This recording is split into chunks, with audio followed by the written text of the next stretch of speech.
Hello. So we'll just give it a few minutes for a few more people to log in and then we'll make a start.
Okay, so welcome and Happy New Year.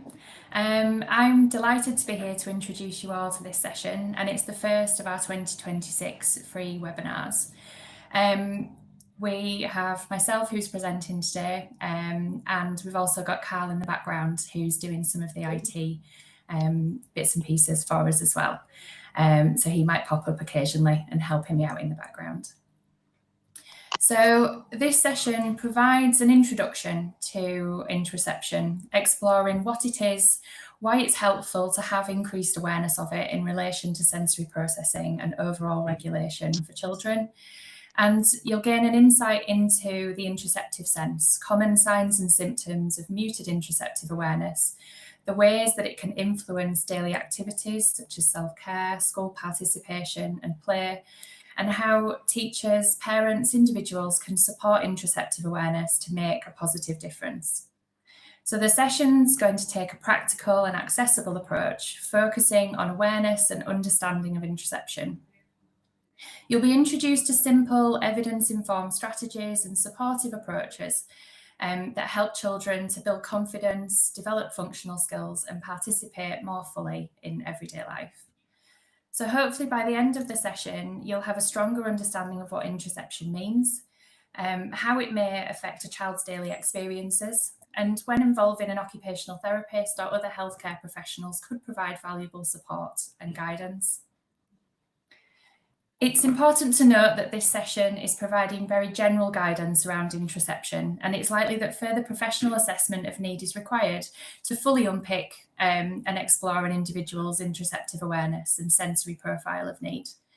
All the recommendations are based on current best practice and may or may not be beneficial for a person's unique interoceptive profile.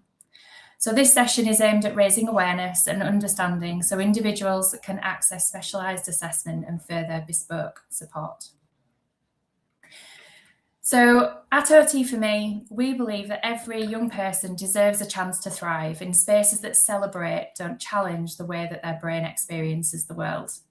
We partner a lot with families, educators, businesses, and we aim to break down barriers, build independence and boost confidence, empowering young minds, not just for today, but for their lifetime. We champion individuality. We aim to create opportunities and support transforming lives. We're a small team of specialist occupational therapists with postgraduate training in sensory processing, supporting children through to adulthood. We work with a large number of children with various medical needs using our PEO model. So we're considering the person, that individual and who they are, the environments in which they engage in, and those occupations that they take part in, to help them to be able to participate as fully as possible in meaningful activities, whether that be at home, in education, at work, or during play and leisure activities. We all need to be productive and maintain occupational balance. And when this balance is lost, it leads to occupational deprivation, which can result in a deterioration in mental and physical well-being, as well as increased social, economic, cultural, and spiritual risks. We love this quote at OT4Me: when a flower doesn't bloom, you fix the environment in which it grows, not the flower. So what we're thinking about today is that individual's understanding of their interoceptive world and helping the people around that person to help to support that through co-regulation, and making sure that that environment has the right tools and supports in place to be able to help that child to feel more comfortable and safe in their internal world. So very briefly, to set the scene, I'll introduce myself, and I'll be quick, I promise. So I briefly dabbled in my early occupational therapy career in the NHS. However, sort of passion and interest working in schools and with children led me to carve a pathway outside of the NHS. While completing my postgraduate training, I worked at a school for children with significant emotional, social and mental health difficulties and was based there for over 7 years. I was part of the therapy team there and set up the occupational therapy provision within the school, which is a big part of the school still today, and it continues to develop and thrive. So between then and today, I've worked in lots of other school settings across Yorkshire. I've worked clinic-based, completing assessments, therapeutic interventions for children and young people. And I joined the OT for Me team in 2023. I offer assessments, therapeutic intervention, school training and consultation, as well as clinical supervision. And as you will shortly find out, my passion lies in the bespoke, meaningful, therapeutic work that I offer to young people. So in my early career, I didn't even know what the word interoception meant. I'm not even sure I'd even heard of it. However, looking back now, I feel like it's a big missing piece of the jigsaw when exploring sensory regulation. And once you begin to understand how a child perceives their internal world, their heartbeat, their breathing, their hunger, their need for movement, their emotions rising long before they show on the outside, everything starts to make much more sense. So interoception gives us access to the foundations beneath the behaviour, beneath the dysregulation, beneath the why of so many everyday challenges. It's the difference between supporting a child to simply cope and supporting them to truly understand themselves. And when a child begins to notice, name and trust their internal signals, the transformation in confidence, in regulation, in well-being is profound. And this is why I'm so passionate about highlighting interoception, because it empowers children to connect with their bodies, make sense of their feelings, and build lifelong tools for self-regulation. So what is it? Why is it important? You may have heard the term self-regulation, co-regulation, sensory regulation. For us to feel regulated and organised in our body and our mind, we need to be clearly aware of how our body feels, what feels comfortable, what feels uncomfortable, so that we can reach a state of homeostasis or balance. Interoception is a sense, just like touch, taste, smell, vision, hearing, and it helps us to feel what's going on inside our bodies. Alongside the interoceptive sense, we all have a unique sensory profile where our body recognises, processes and responds to a variety of environmental and internal stimuli to be able to function and participate in a whole host of activities, tasks and occupations, whether that be preparing a meal, driving a car, learning phonics in a class of 30 children, tying shoelaces, using cutlery, taking a shower.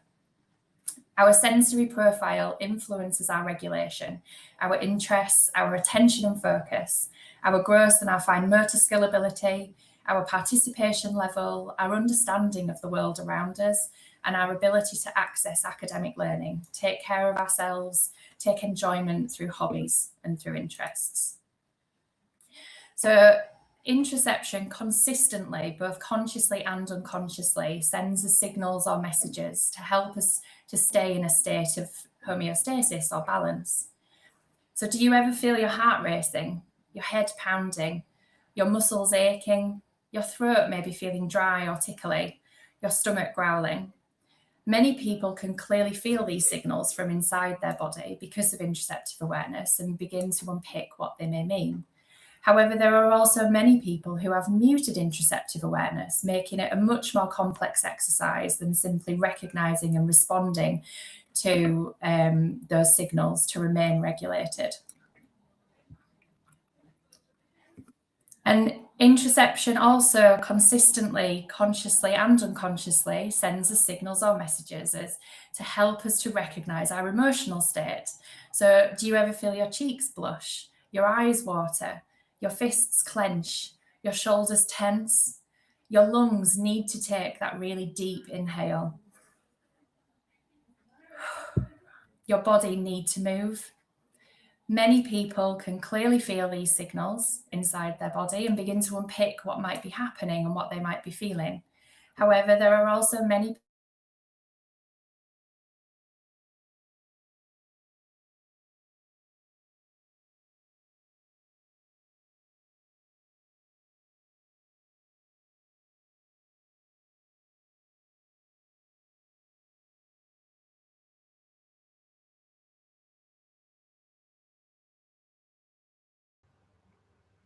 Hi everyone, stand by. I'm not sure why Rachel has gone AWOL. Bear with me.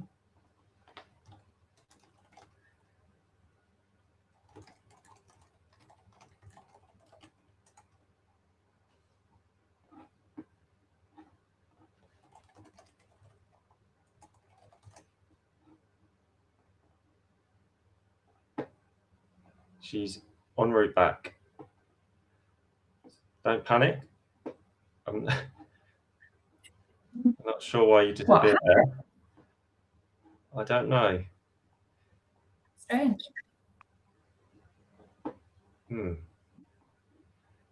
Okay.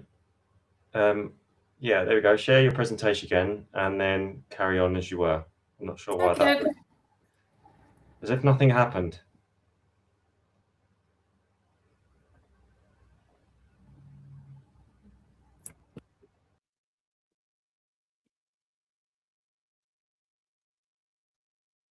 Flawless.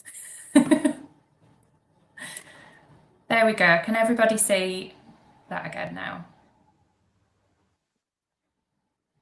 Excellent. So I'm not actually sure at what point it cut out, which is strange. So I'll just go over this slide again.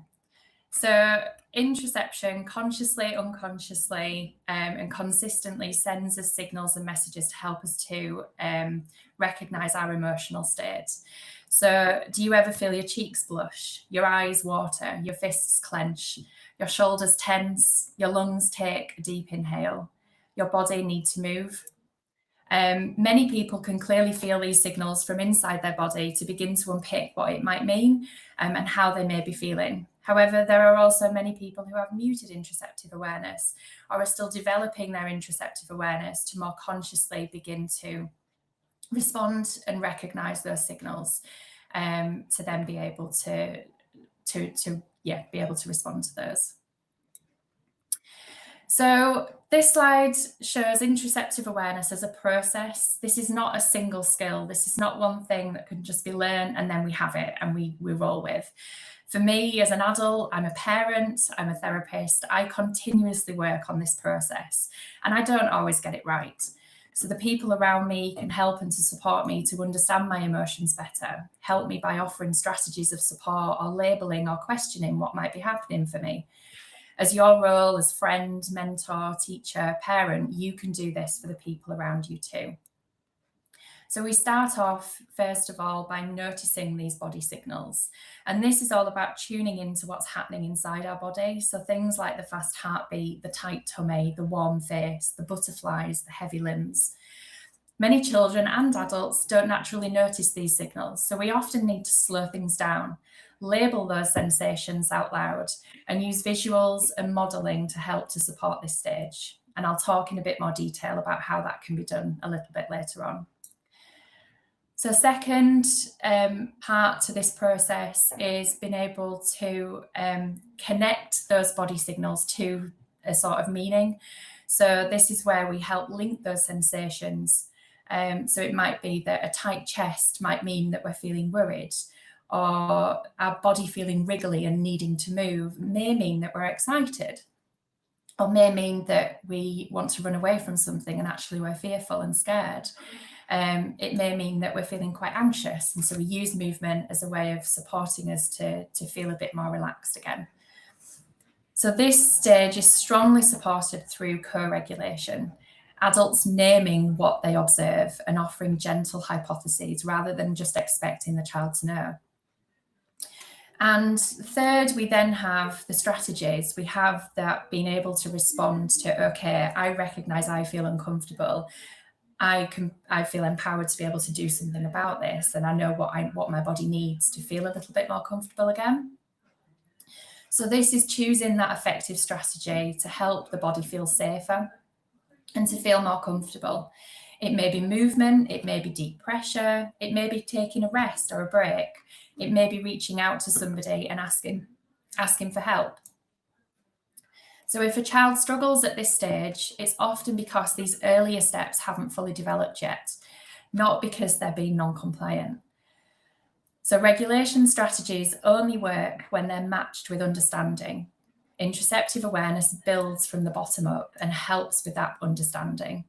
And our role is to scaffold each step repeatedly and consistently within everyday experiences. So this process is continually happening in everyday life, in all the different environments in which they're engaging with. And we all have very individual differences within our interoceptive awareness. What's interesting to me as an occupational therapist is the impact that these individual differences have on a person's behaviour, on their health, on their well-being, on their ability to participate in the activities that they enjoy or the activities that they need to do in their life.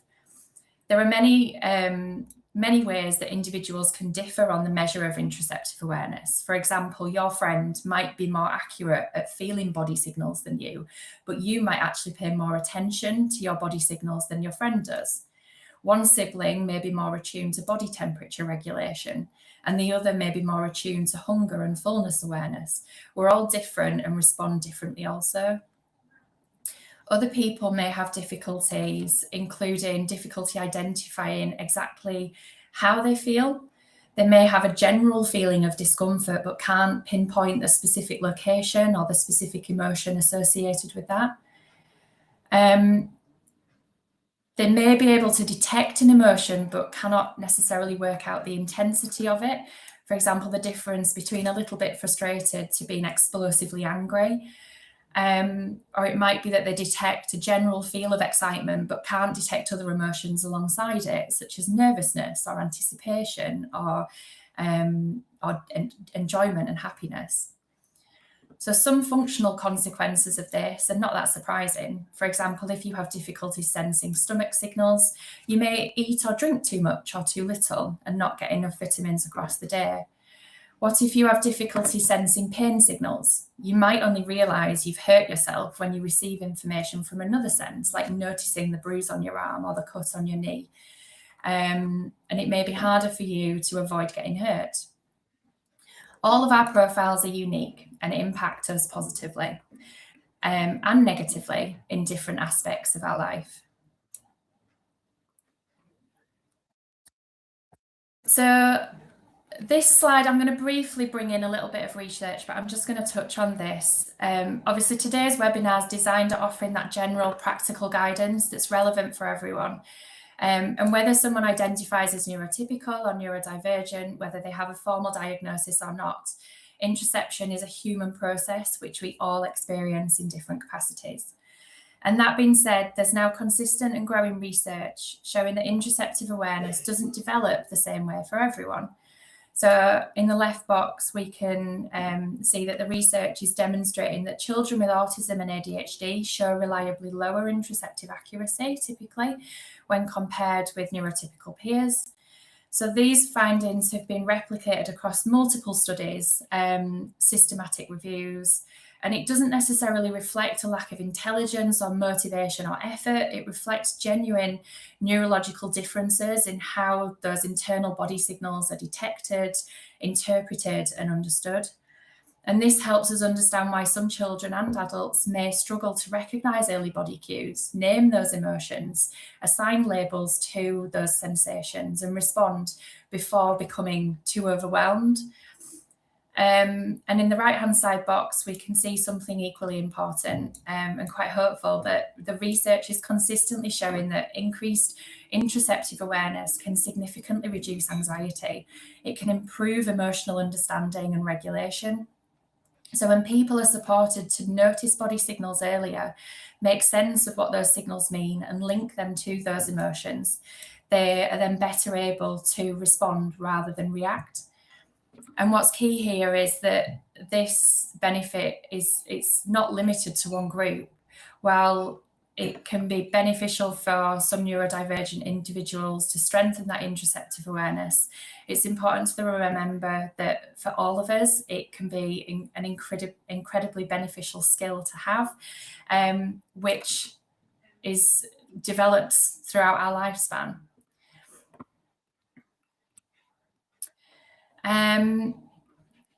So interoception, the research is saying that interoception and self-regulation can be taught, and they are developmental skills that build up over time. They're not taught in a single lesson or through just instruction or direction. And while teaching actually, so we'll think about a little bit more now about what teaching might actually look like in practice. How can we help ourselves and the individuals around us to support our interoceptive awareness and building that skill? So I've got some examples here of some of the comments and conversations that I know I've definitely encountered in some of the therapy sessions that I've been in with the children that we work with.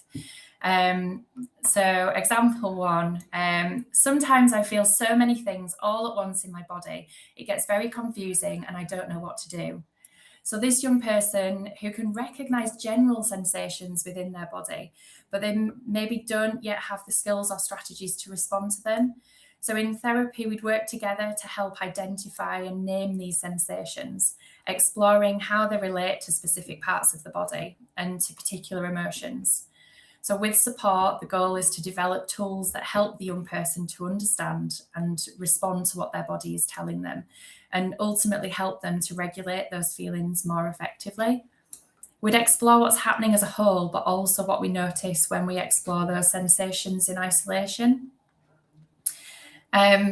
The second person has said, I don't feel anything happening inside my body. I know when something's touching my skin or when I feel hurt, but I don't feel my heartbeat or my lungs or my muscles very clearly at all. So this young person appears to be more aware of those sensations on their external, on the outside of their body, such as touch or pain, particularly through their tactile sense. However, those internal body signals like heartbeat or muscle tension are less clear to them. So in therapy, we'd start by building on their strength and building up their understanding of those external body signals. We'd support those strengths, such as recognizing and responding to touch and pain. And then over time, we'd support them to make connections with more internal sensations, helping them develop greater interoceptive awareness, learning more about the location of the different body parts, asking other people to share their experiences of those sensations to become more aware of what a person may be experiencing might be helpful. And then the third person has said, I do not feel I'm upset until I'm really upset, and then it's too late because I can't control it. So this young person is able to label strong emotions, like being really upset, but they find it really difficult to notice those early signs and signals leading up to those bigger emotions. So the focus in therapy, for example, would be on building those skills to notice those early, more subtle signals, building up that body-brain connection, maybe noticing a change in posture, an adjustment in facial expressions, or an urge to move. We might also help them compare these sensations with those from other emotions, such as comparing excitement and fear, helping to support the understanding of how different feelings are experienced within our body to learn those strategies for earlier emotional regulation. And there are hundreds. There are loads of resources available for supporting children to respond to emotions, such as zones of regulation or the incredible 5-point scale. We go into many schools and see lots of lovely colour-coded systems for grouping emotions and then different strategies for being able to respond to those. These tools can help children to identify and talk about how they feel. However, what I'm finding more and more is that what interoception does is it goes that one step further. It's that step before the zones of regulation type activities in helping children to understand those earlier internal signals, helping their body brain connect to give them a better idea of what that emotion might be, to be able to label those. In my experience, many children simply pick what they think is the right emotion or colour for the situation. For example, they might say, well, I put myself on green because green's the good one. Or to be learning, I need to be in green, so I just pretend that's what I am. Others might say, if I say I'm in red zone, I get to go out of class and I get to go on a walk. So this shows that without that understanding of those internal body cues, the emotional check-ins and colour zones may not be as meaningful as they can be. And if schools have the capacity to embed emotional elements within their curriculum programmes, such as zones of regulation, for example, it's just as important, if not more so, to also embed this interoceptive awareness and building on those skills and learning opportunities. And this way, when children are asked to check in on their emotions and requested to label them, they'll have more of the skills to begin to recognise and name what they're genuinely experiencing, making emotion regulation tools much more effective in the long term. So within our service, occupational therapists have access to more formal tools to assess and monitor interoceptive awareness. However, these aren't essential requirements to explore your own or your child or another person's interoceptive awareness and their experience. We can ponder, we can problem solve through curiosity, through questions and through observations. And this is best achieved live and in that moment. So those moments at home where I hear the, "Mom, I'm hungry," or "I'm so tired," or "My tummy hurts" statements are those doors opening to these conversations. Or if you're exploring interoception with a young person who is non-speaking, we may consider the body language, the observable behaviours, and begin to ask those questions ourselves. Are basic body needs being met currently? Could they need the toilet? May they feel hungry? Is their body too hot? Somewhat similar to how a parent cares for a young infant. We question, we respond to those needs as our duty within co-regulation. It's important that we acknowledge and respond, recognise their experience and validate it in a non-judgmental manner. I'm going to briefly show you this, which is taken from Kelly Maher's website. She's an occupational therapist and done an extensive amount of research around interoception and has developed the interoceptive curriculum. And this is a nice tool which may be used in more formal settings to be able to unpick and monitor some of these interoceptive experiences a little bit more. So, for example, this child is able to respond to going to the toilet for needing a wee, but is unable to do it when they need to go for a poo. And this happens frequently.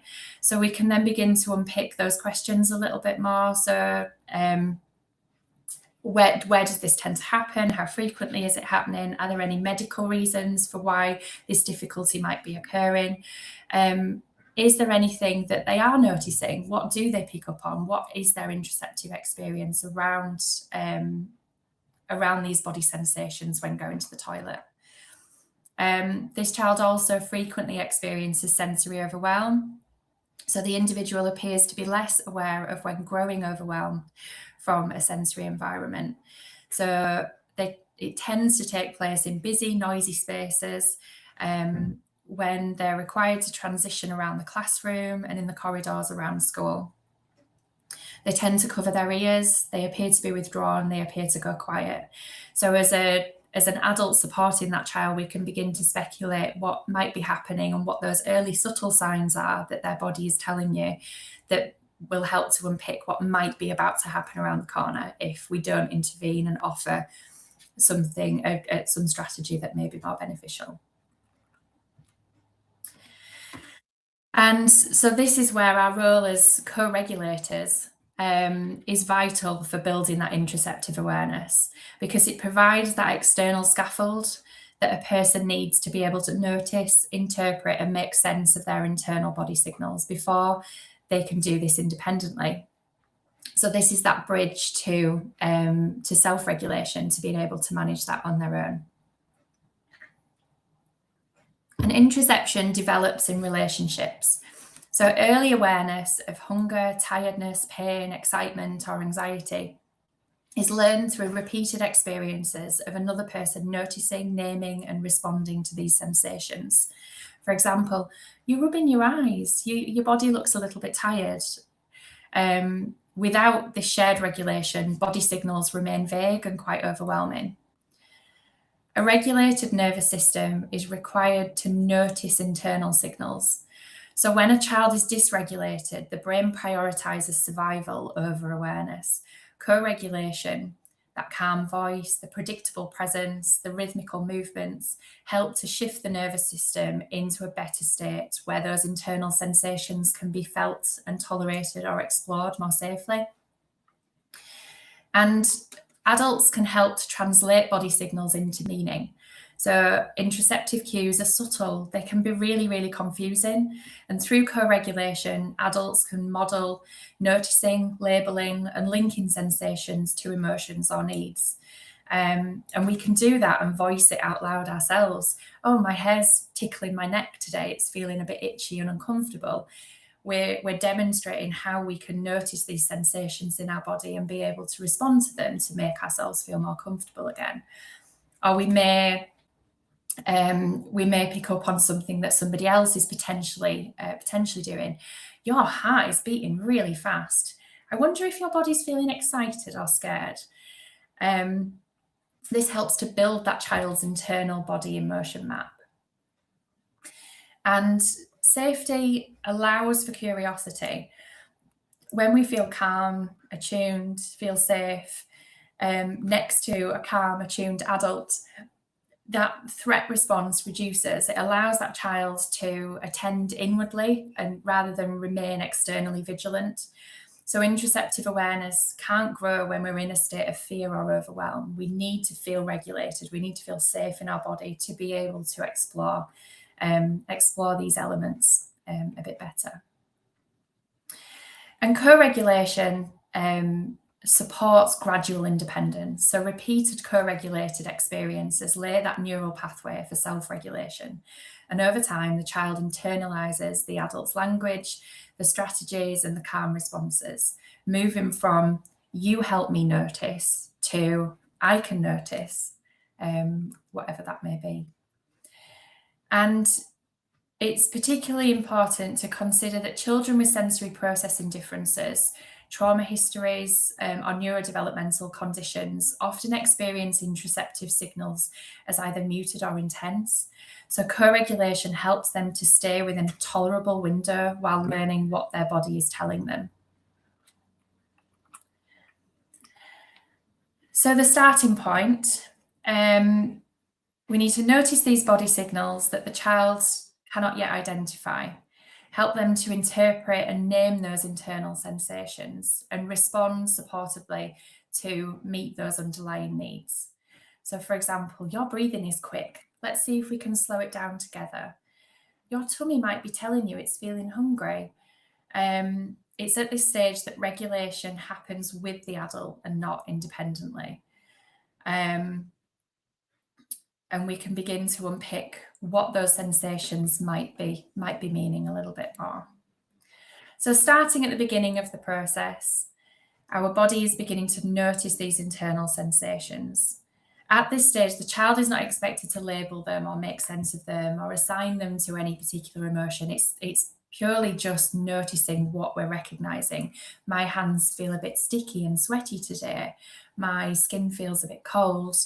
My eyes feel heavy. It's those kind of sensations that we're really needing to tune into at that first initial stage. So tips and ways that this can be done: finding opportunities in the moment as they arise. It's those "Mum, I'm starving" kind of moments where we can unpick that. What do you notice in your body? Or I'm feeling really worried about going to my first dance class. Okay, what do we notice? What's happening? We can consider how regulated the child is, or how regulated we are as well in that moment, to begin to explore those sensations safely. It's helpful to have visuals and resources available to unpick these in the moment. Having a little body map or drawing out a picture of a body to be able to allow the child to pinpoint where some of these sensations might be happening, or have some prompts of some of the words, the descriptive words that they may be experiencing. My hands feel wriggly, my hands need to move, my hands feel squeezy. It's that kind of terminology that you kind of just want there ready, available, so you can explore that in the moment a little bit more. With possibility to develop things like body scans or conscious pauses to offer that opportunity to give that space for that exploration to take place. And it's really important that we use meaningful language when we're exploring these. It's language that is meaningful to that child.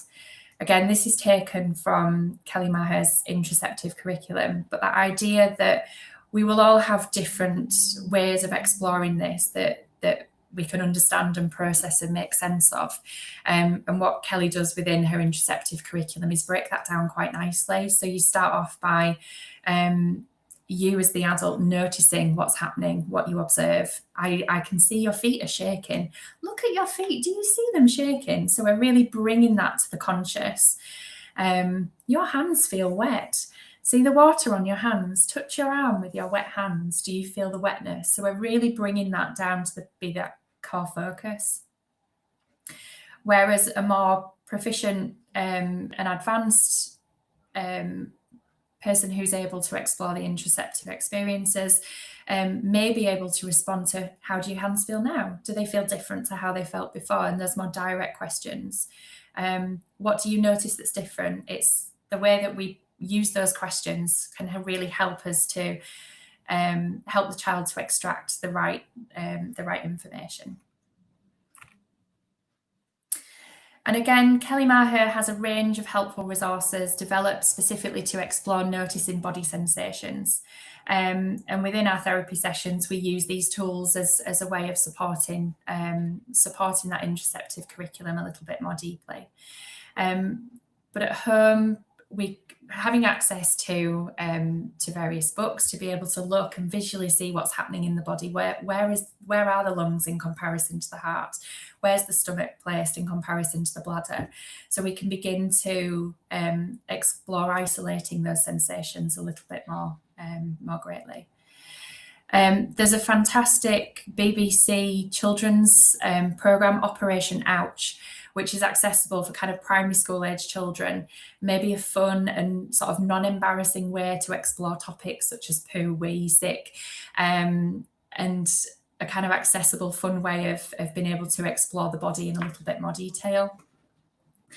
Body mapping can be really helpful to allow individuals to pinpoint those sensations and associate them with different areas and within their body. So having these prompts available or accessible in various settings can be a really supportive way of really focusing on what we notice within our body. And the responses you get can range from the most straightforward to the most bizarre. I've heard some fantastic responses within my therapy sessions. My brain feels a bit purple today. My ears feel like grapes popping. Or sometimes I'm sunshine yellow, but other times I'm more custard or banana. Like all responses are valid. We may not understand what their experience is of that, but if that's the terminology that's been used to describe their interoceptive experience, then that's what you roll with. There isn't a right or a wrong. We need to show an interest, unpick, inquire what these statements might mean, and question them with interest. And it's okay to share your own experiences. It's okay and it can be helpful as long as this isn't shared in a way that suggests that this is the right or the correct way that a person should be feeling. So it's important to help the child to understand that their experience is their own and it can be described in whatever way feels most meaningful. And it's helpful to have that kind of consistent language throughout. So using similar words repeatedly to help make sense of things so that they can organise those experiences. There are more practical ways and parent-friendly ways to support interoceptive awareness. And doing these kind of activities little and often without really the pressure to get it right can be really helpful. So just naming different body signals as you do different activities around the home. Brushing your teeth on a morning. How does the toothbrush feel in your hands? Or brushing your hair, what does that feel like on your head? Is that a nice amount of pressure? Is that too much pressure? What do your socks feel like when you first put them on your feet? You're not necessarily always aware of them after an hour of them being there, but when you first put them on your feet, what do you notice? Can you feel the sensations of the seams within your socks, for example? So really helping to slow down that thinking. And there's some examples here on the slide of ways that we can explore our muscles, our lungs, our mouths. For example, take a slow, deep breath in and hold it for 5 seconds. What feels different? When sucking on an ice cube, what do you notice? And it might be that we notice those sensations in our mouth, but we might also get other sensations around our body as well. For example, a shiver or our muscles feeling tighter as a reaction to experiencing the cold, for example. So then moving on, thinking about those emotions, making sense of those body signals to be able to interpret them. Using language and visuals which are meaningful to the individual. So emojis, for example, might be really helpful for one child, but might be completely meaningless to another child. Another child may prefer to have different images of cats doing various poses and funny faces and different actions, and that might be more meaningful to their lived experience. To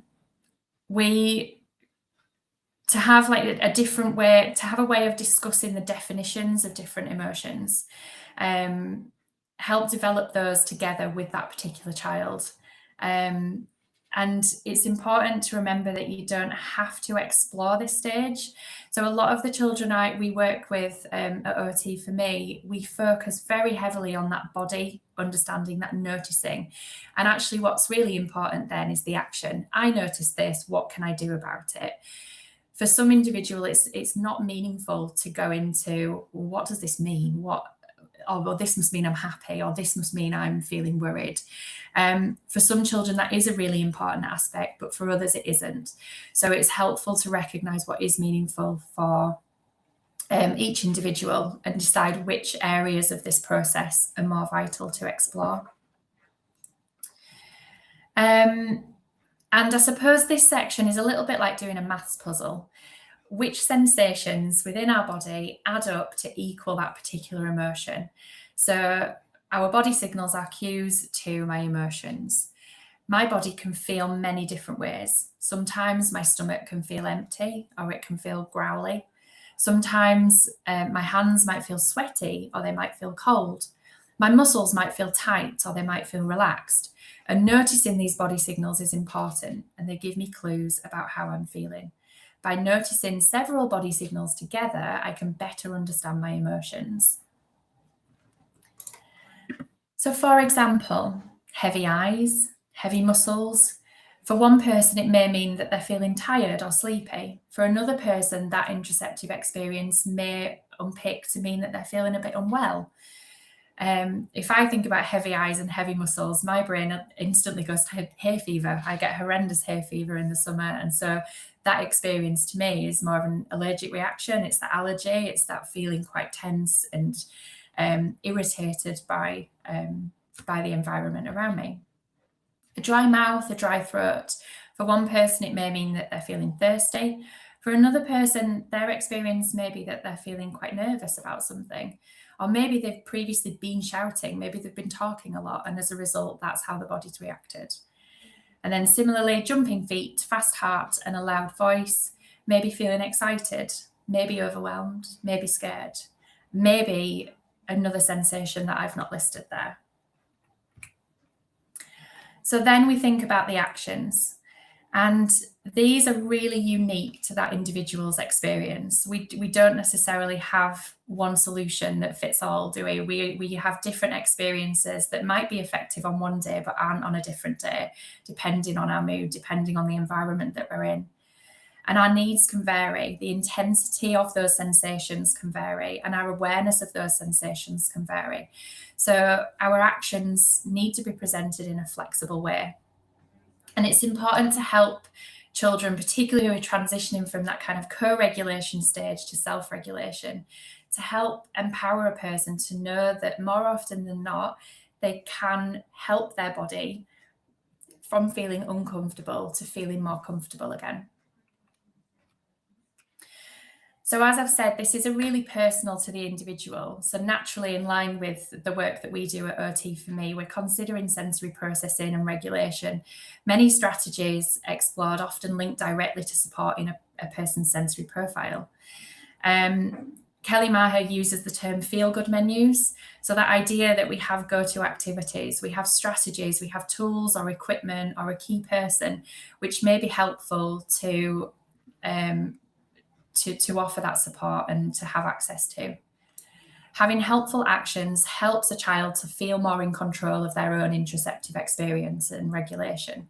It builds confidence and a deeper awareness of self. For me, I regularly recognize sensitivity to noise. My brain feels foggy, my jaw clenches, I tend to go quieter in an environment. My body becomes more tense, particularly my muscles in my shoulders, and I can't focus.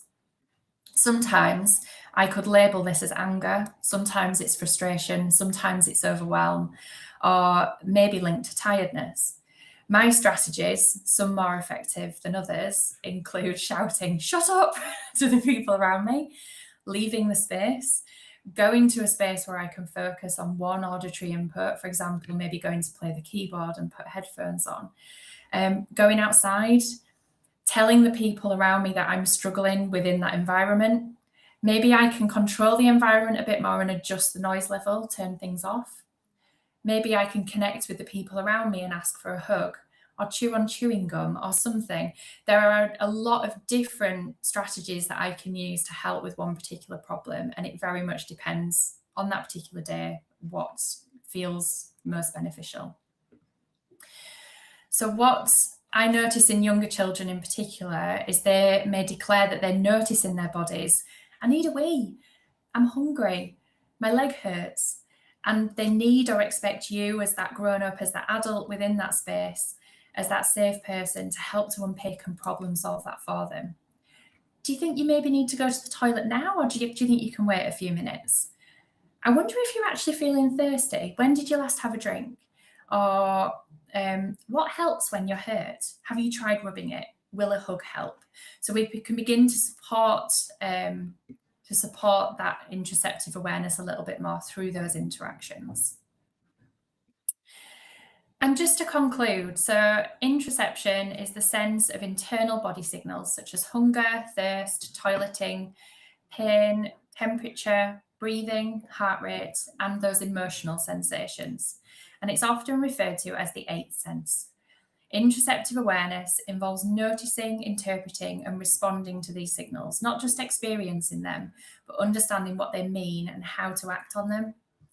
Interoception underpins self-regulation and emotional understanding, as emotions are first experienced through the body sensations. When body signals are hard to identify or interpret, this can contribute to dysregulation, anxiety, or shutdown. Interoceptive differences exist across all people and are commonly seen in autism, ADHD, anxiety, trauma, sensory processing differences. However, a diagnosis is not always required to benefit from support, and I would argue that everybody could benefit from better interoceptive awareness. Interoceptive awareness can be taught and developed through repeated, supported noticing. Progress is gradual as well, and is often non-linear. And that co-regulation is essential for noticing those body signals, along with the individuals using language, modelling, shared reflection to build that understanding over time. Movement also enhances interoceptive awareness, so it increases access to those internal cues, especially when followed by pauses to reflect and change. So within our therapy sessions, we use movement as a way of helping the body to regulate and to feel more connected within that brain and body. And we then offer those opportunities of pause, of body scans, to be able to unpick what might be happening a little bit more.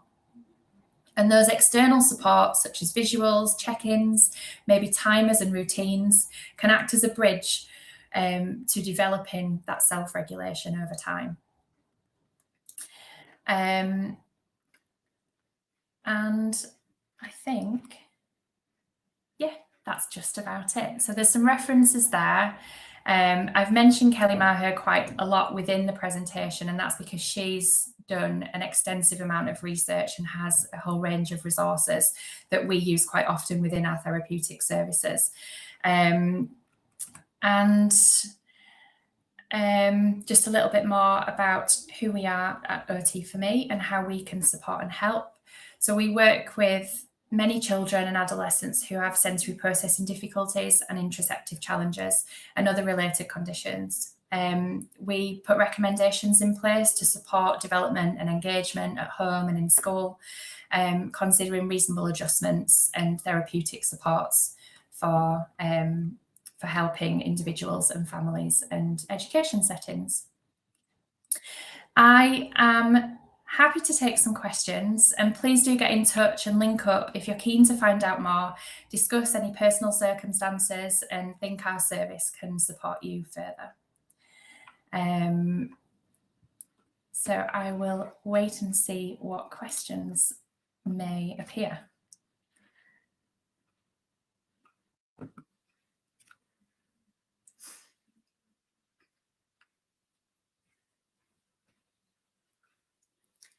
Can you suggest any simple resources for schools to help them understand this so they can support children, specifically mainstream schools where children with ADHD and ADHD are not being? I think your starting point, we could offer a bit of an inquiry call within our service to help unpick this a little bit more and pinpoint a few recommendations and things. Kelly Maher's website is fantastic as well, and offers a whole host of resources. There's quite a few free resources on there, but she has developed an interoceptive curriculum which we use within our therapy sessions. And for us as a service, for example, we could help to embed something like that into school, and offer some training, a little bit more in-depth training around how this could be explored a little bit more, maybe alongside something like the zones of regulation, for example. We can help unpick what that first bit maybe needs to look like in a bit more detail before moving on to are you in the green zone sections.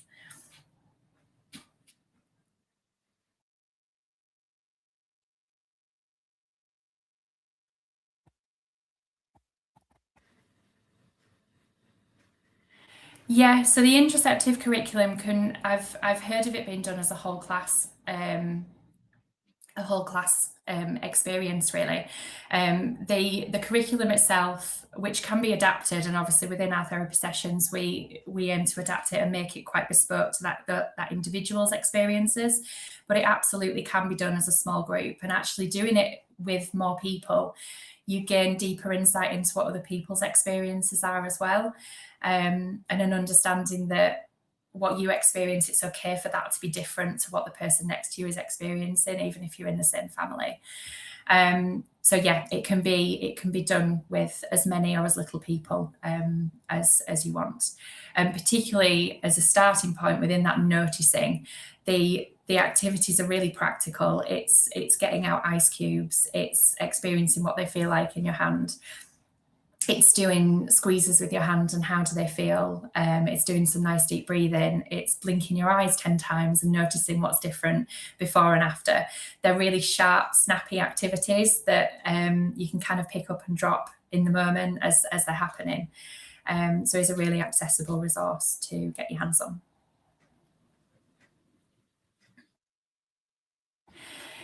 Yes. So do we still go into schools to teach this to them? So we absolutely can. Yeah. If you wanted to get in touch, there's the QR codes, and we can book in an inquiry call to unpick a little bit more about the school and sort of the level of need within the school.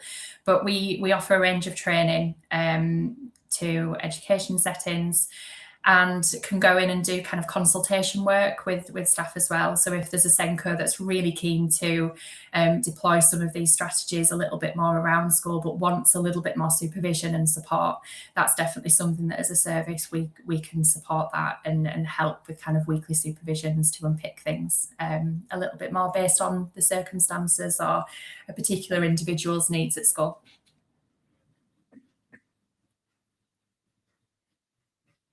I'm happy for one more if there is one more.